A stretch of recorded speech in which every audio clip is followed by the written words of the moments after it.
उठाओ जाम, उठाओ जाम के जन्नत से कम नहीं दुनिया। पियो पियो कि तुम्हें एतबार आ जाए।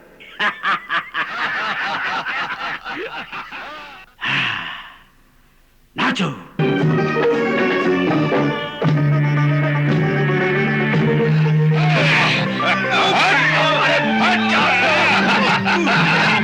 अरुण, अरुण, ये क्या हो रहा है?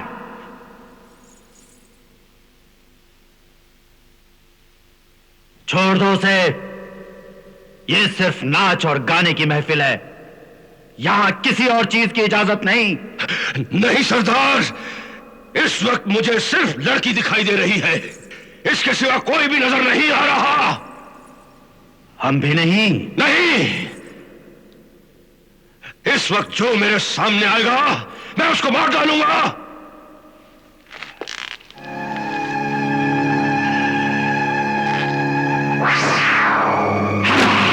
सरदार, मैं कहता हूं हट जाओ मेरे रास्ते से, मेरे सामने मत आना। सरदार,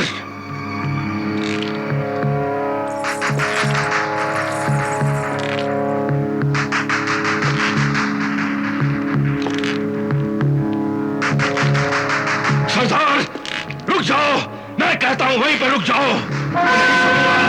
मैं सच में मार डालूंगा सरदार, हट जाओ मेरे सामने से। मैं मार डालूंगा, मैं नहीं छोड़ूंगा, नहीं छोड़ूंगा, मैं नहीं छोड़ूंगा, मैं।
ये कौन है?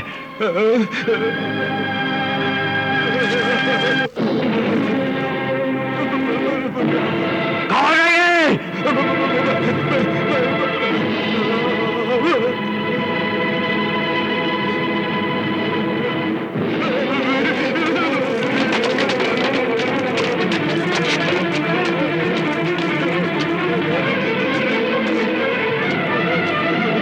कौन हो तुम और यहां कैसे आए? मैं पूछता हूं कौन हो तुम?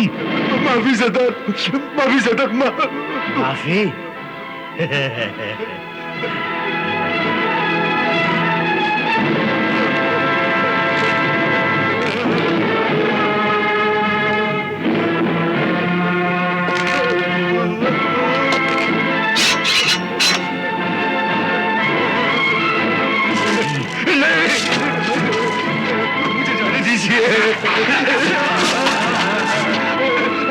मुझे जाने दो, मुझे जाने दो, मुझे जाने दीजिए।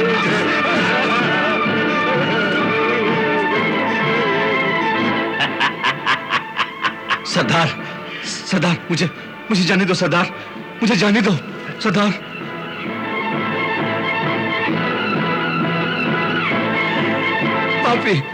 माफी सरदार, मुझे माफ कर दीजिए। तुम हमारे राज जान चुके हो, अब यहां से जिंदा नहीं जा सकते।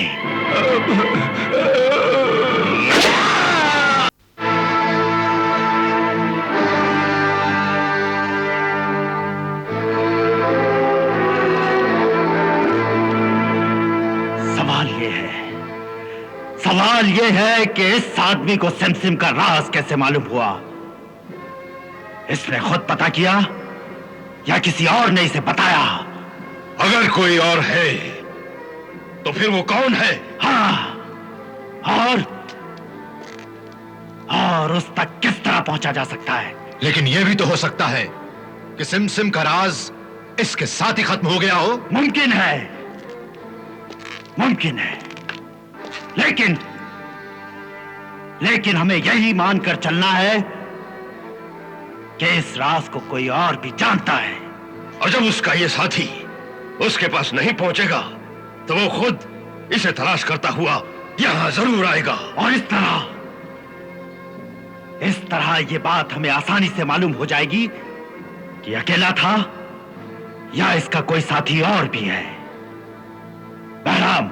जी सरदार। कल जब हम यहां से रवाना होंगे तो तुम यहीं रुक जाना।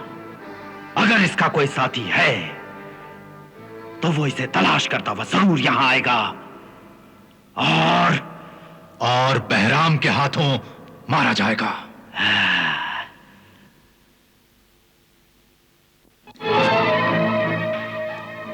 अगर ये यहां से जिंदा बचकर निकल जाता तो हम सबकी शामत आ जाती। गनीमत गुजरी कि ये रंगे हाथों यहां पकड़ा गया। इसका साथी जरूर यहां आएगा। बहराम, तुम होशियार रहना। हम कल फिर वापस आएंगे। चलो।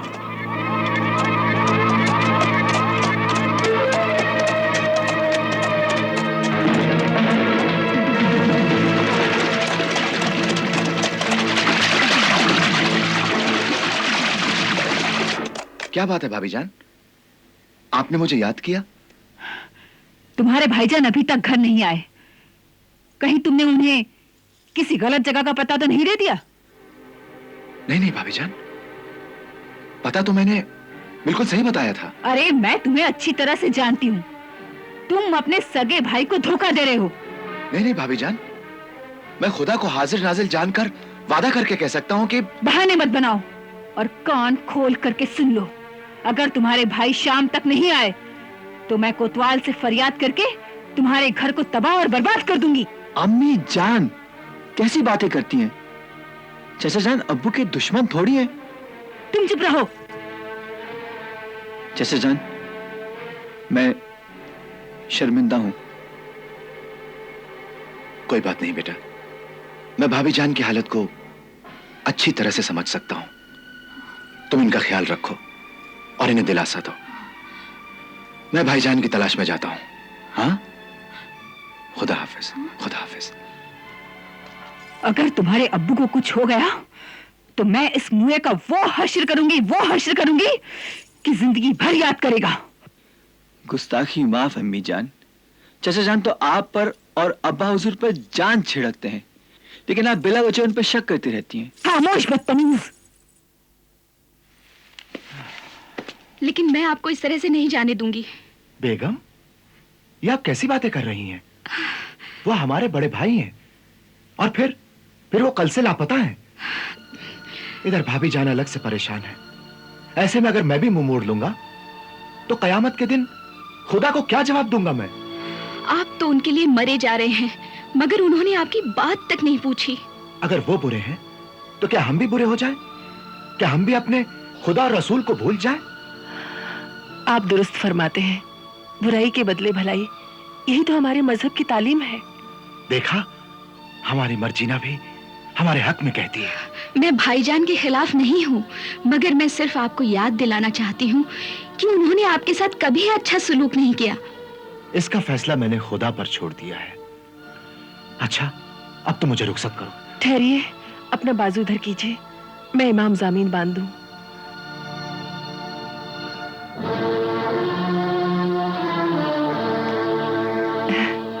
ये आपको हर मुसीबत, हर बला से बचाएगा।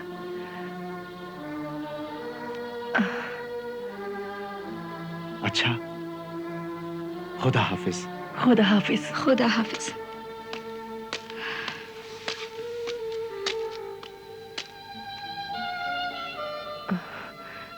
आइए, चलिए। ऐ पालने वाले, तेरे हबीब के सदके में मेरे मोहसिन को, मेरे आका को दुनिया की हर मुसीबत से बचा, उन पर किसी तरह की आंच ना आने दे और मुझे इस बात की तौफीक दे कि मैं अपने मोहसिन के एहसान का बदला चुका सकूं। आमीन।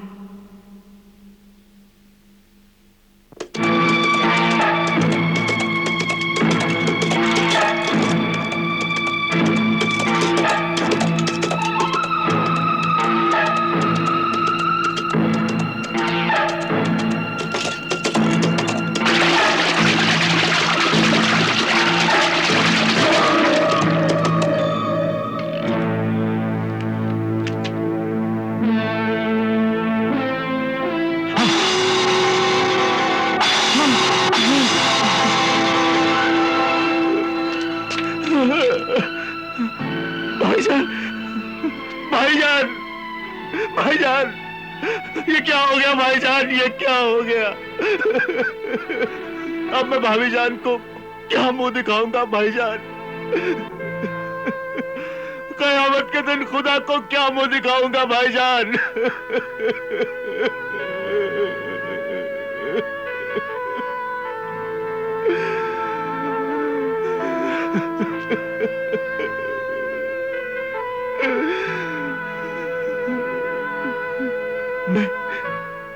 मैं अहद करता हूं कि अपनी बेवा भाभी जान को मां का दर्जा दूंगा और हाशिम को अपने छोटे भाई की तरह पालूंगा भाईजान।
भाभी जान, ये क्या कर रही हैं आप? जरा भी आवाज निकली तो गजब हो जाएगा। सब्र कीजिए, अपने आप पर काबू पाने की कोशिश कीजिए।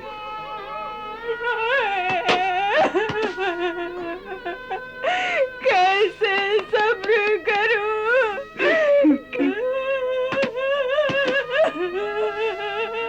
मसलहत का तो यही तकाजा है। अब तक तो डाकुओं को भी पता चल गया होगा कि भाईजान की लाश गायब है और वो पूरे शहर में फैल चुके होंगे। और अगर उन्हें ये पता चल गया कि कत्ल इस घर में हुआ है तो हम में से कोई नहीं बच पाएगा।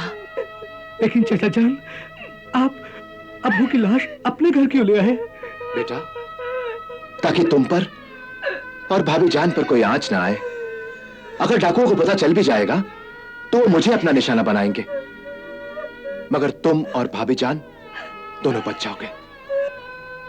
बेटे हाशिम, तुम अपनी अम्मी जान को लेकर घर जाओ और इन्हें दिलासा दो। हाँ? लेकिन मोहल्ले में किसी को भनक ना होने पाए कि तुम्हारे अब्बू तुमसे बिछड़ गए हैं। लेकिन इस कातिल को हम किस तरह छुपाएंगे? ये तुम हम पर छोड़ दो। अब तुम इन्हें लेकर यहाँ से जाओ। हाँ?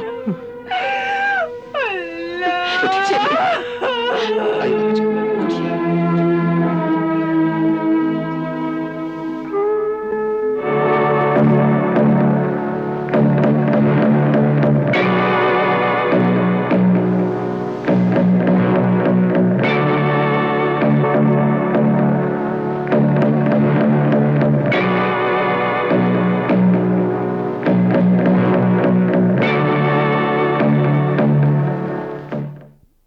अब इस लाश का क्या करें?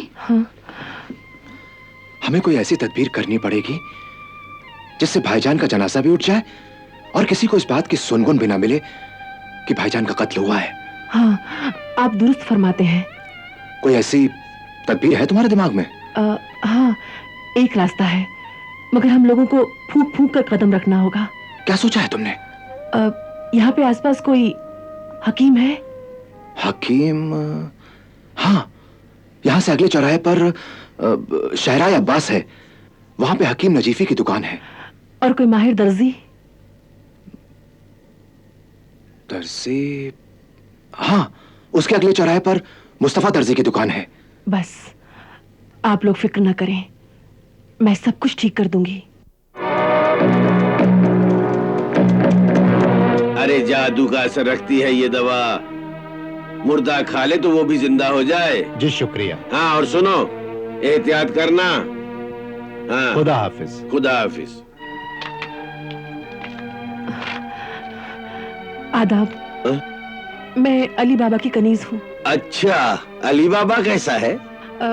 वो खुदा के फजल से अच्छे हैं, मगर उनके बड़े भाई कासम।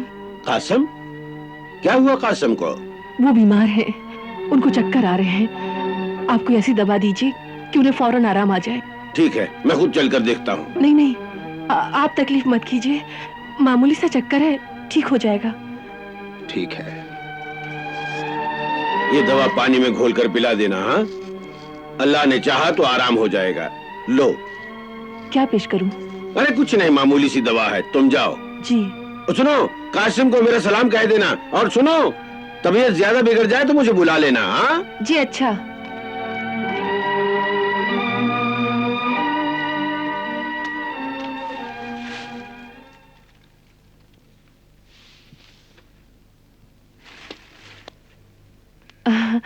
आप ही मुस्तफा दर्जी हैं?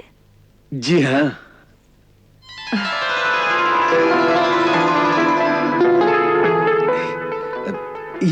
ये क्या है? अशरफियां हैं, रख लो।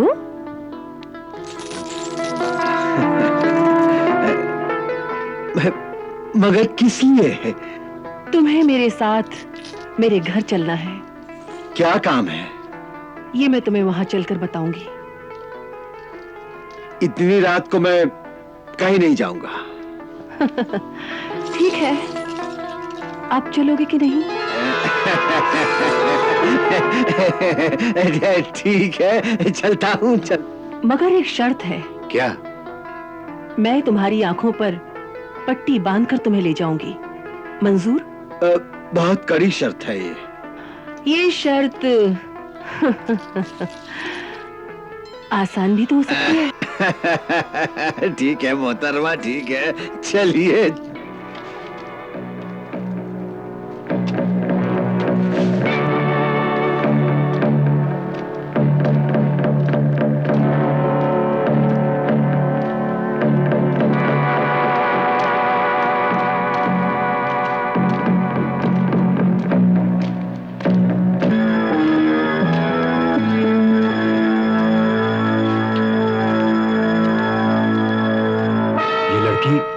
के आग पर पट्टी बांधकर कहां ले जा रही है?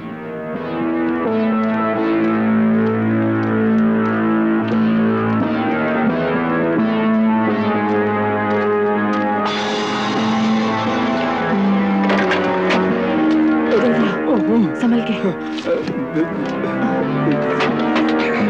जल्दी इधर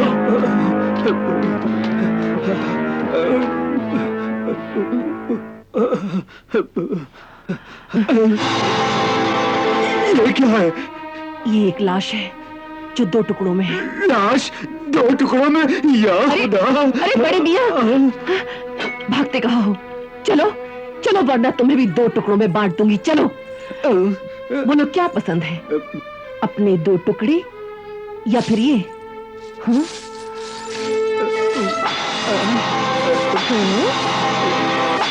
बोलो।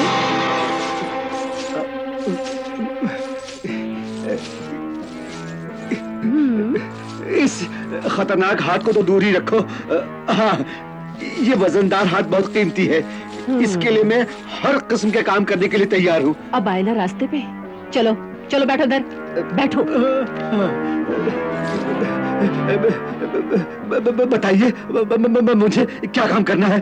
तुम इन टुकड़ों को इस खूबी से जमाओ और इसके कफन को इस तरह सियो कि कब्र में उतारते हुए ये एहसास तक ना हो कि ये लाश कटी हुई है। समझे? मगर ये तो बहुत मुश्किल काम है। तुम्हें इसके मुंह मांगे दाम मिलेंगे। ठीक है, इसके लिए मुझे बहुत बड़ा थैला बनाना होगा और कुछ बांस भी चाहिए। मिल जाएंगे, मगर काम ऐसा होना चाहिए हाँ? कि किसी को शक तक ना हो कि लाश कटी हुई है। समझे? फिक्र मत कीजिए, हर शख्स यही समझेगा कि मरने वाले का जिस्म पूरी तरह साबुत है। देखो हाँ? देखो, अब तुम जल्दी से अपना काम शुरू करो। हाँ। दाम की फिक्र मत करो। हाँ हाँ। और हाँ, एक बात का ख्याल रहे कि ये एक राज है, इसे अपने सीने में दफन कर लो। राज छुपाने की कीमत तुम्हें अलग से मिलेगी। ठीक है।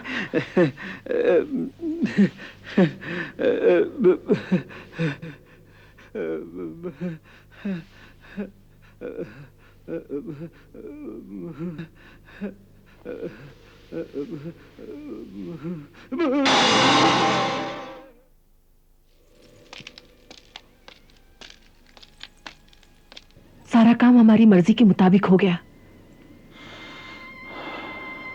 ठीक है बेटे हाशिम जी। अब तुम जाकर मोहल्ले में खबर फैला दो कि भाईजान का इंतकाल हो गया है। और उनसे कहना कि उन्हें अचानक चक्कर आ गया और वो गुजर गए, क्योंकि मैंने हकीम नजीफी से यही कहा है। जी अच्छा।